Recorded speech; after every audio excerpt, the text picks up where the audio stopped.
about that all Jonathan. Dan sends me out.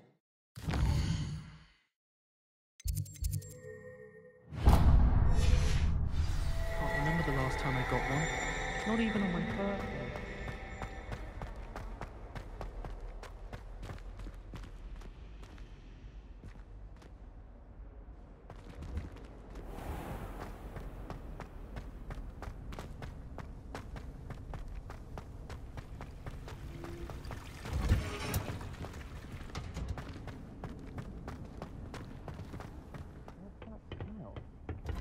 Is she growing Punja's onion again?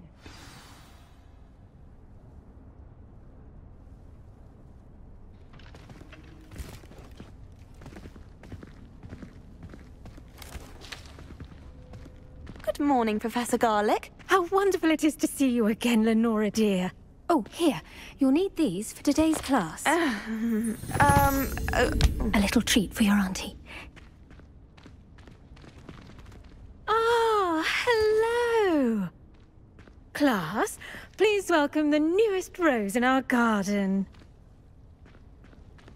We do look forward to growing together. How thrilling it is to have everyone back together again. This year will be filled with enchantment and excitement, but the most important thing cultivated in herbology is knowledge. The prudent herbologist is no more afraid of the venomous tentacular than the bouncing bulb. Now then, today we will be acquainting ourselves with the mellifluous tuber known as the mandrake root. Accio. Let's see if we can't make our fibrous friends a bit more comfortable, shall we? First, let's protect our ears.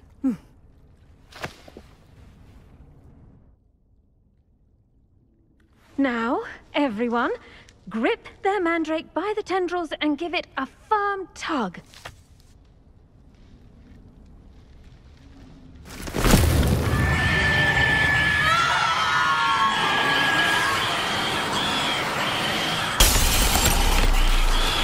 Quickly, place your mandrake in the new pot and pat down the soil.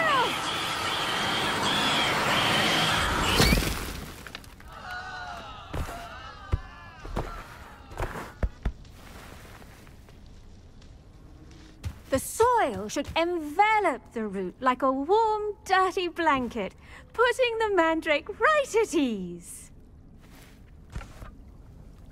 Reparo! I'm very sorry about that. Yours was a bit mature, I'm afraid. All right then, off you go. Splendid work, everyone. Now, for our next task, we'll be planting dittany at our potting tables. You can all... I wonder if hippogriffs like knotgrass. The best time to plant a seed is last season. The second best time is now. I should think Professor Garlic would be more careful with her mandrakes. Did you know that you can use the mandrake to defend yourself? Why, the very idea.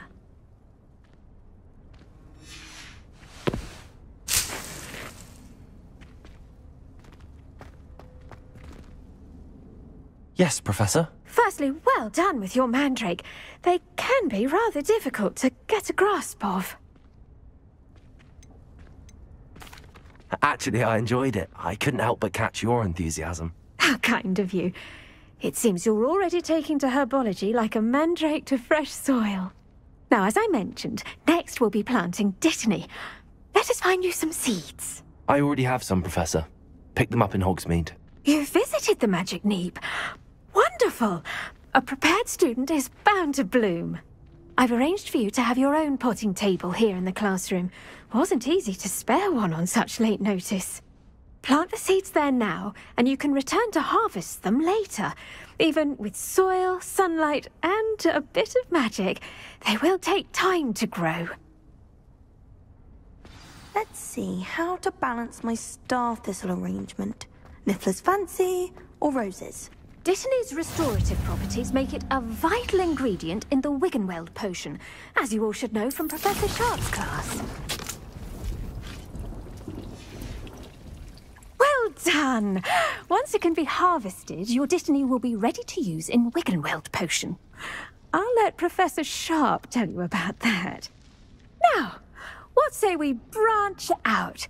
Introduce you to a different sort of flora, the Chinese chomping cabbage. You'll find that some plants are better suited to uses outside of a cauldron. The cabbages do get testy without something to chew. Fortunately, I have a dummy for them to gnaw on. Be a dear and let them have a good chomping. Yes, Professor. They're in the other greenhouse. It's just at the end of the footbridge leading out of this room. Your classmate, Mr. Pruitt, has kindly offered to accompany you. Come back and see me when you're finished. Oh, and mind your fingers. They do bite. Hello. Saw you on your way to Hogsmeade the other day. Nice to meet you. I'm Leander. I'll be showing you the Chinese chomping cabbages. Up these stairs will take us there, but you'll lead. Nice work in Defense Against the Dark Arts, by the way. Excuse me? Your duel with Sebastian! And he's good. Thinks he's really good. But you outright slaughtered him. It was brilliant. Oh. Well, thank you. Here we are. Home of the Chinese chomping cabbage. Go on, grab a few of those cabbages. Now, see that dummy?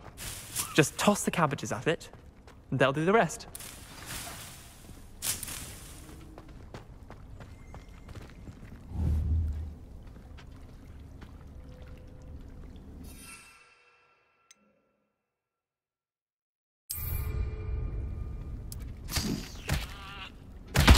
Look at that!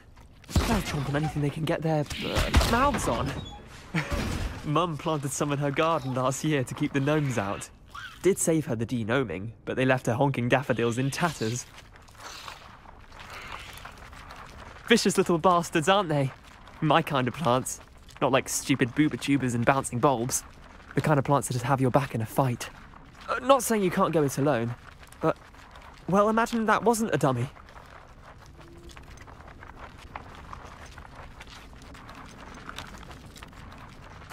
I suppose they could prove useful outside of the greenhouse. Nothing wrong with a bit of backup, even if it is from a cabbage. It's chaos out there. Trolls in Hogsmeade and such. You can't be above throwing a cruciferous vegetable if necessary. Dogweed and deathcap has more of them, if you're keen. Other plants too. Ones your parents wouldn't plant in the garden. You get the idea. Anyway, we probably ought to head back to class. Take your time. I'll see you back in class.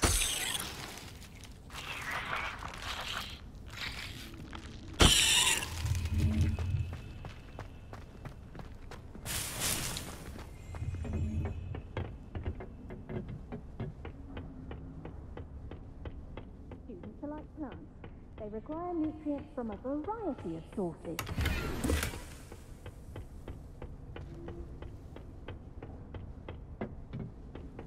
And with that helpful reminder as to why we should always wear our dragonhide gloves, I shall end our lesson here. Terribly sorry, Mr. Clopton. I tended to the Chinese chomping cabbages, Professor. Remarkable plants, aren't they? I hope they weren't too much trouble.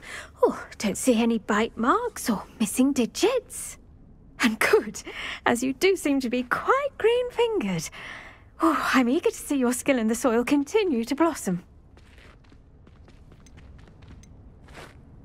Magical plants have so much to offer.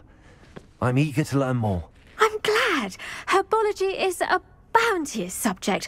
Tend to your garden, and it will tend to you. Huh. Well, I suppose that's everything.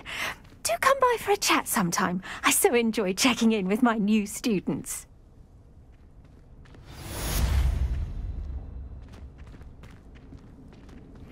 Hope those mandrakes are really relishing their